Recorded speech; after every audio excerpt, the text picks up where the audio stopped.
I grew up in a quiet neighborhood where nights were usually so still that you could hear the wind brushing against the fences. But no matter how calm everything seemed, there was always one thing that broke the silence, something that happened every single night at exactly 3:03 a.m. That was when the whistler passed by.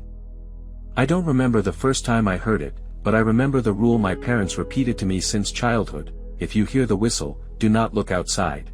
They didn't say it with fear, they said it with the same tone they used for normal household rules, like, turn off the lights, or, wash your hands. At the time, I didn't question it.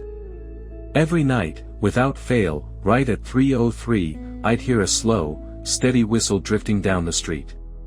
It was always the same melody, simple, rhythmic, almost cheerful, which somehow made it even worse: ta-ta-ta, ta-ta, tum.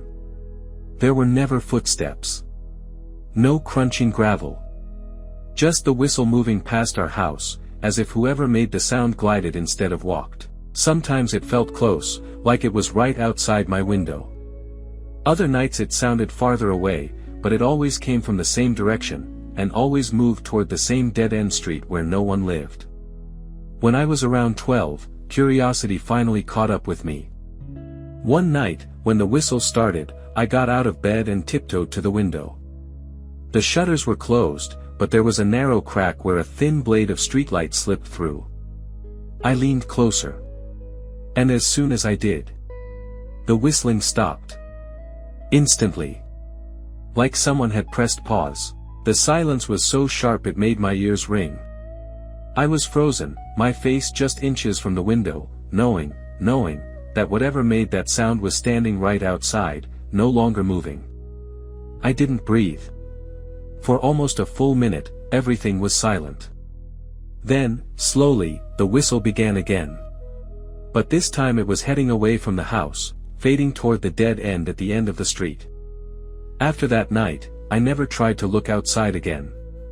As I grew older, I started to notice something else: everyone in our neighborhood seemed oddly lucky.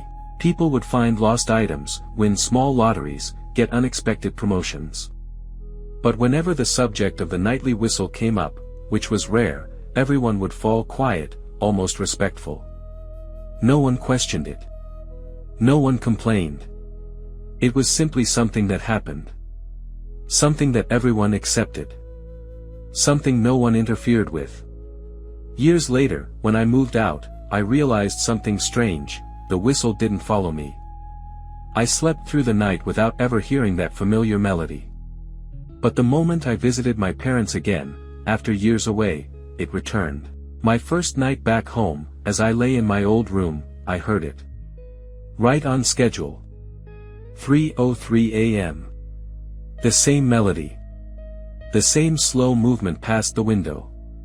The same cold feeling in my chest as when I was a child. And of course, I didn't look. My parents are older now, but the shutters are still kept closed at night. The locks still click before bedtime. And the whistle still comes, always at the same time, always passing by, always moving toward the dead end. He never stopped. He never changed. And he never forgot the house where I grew up.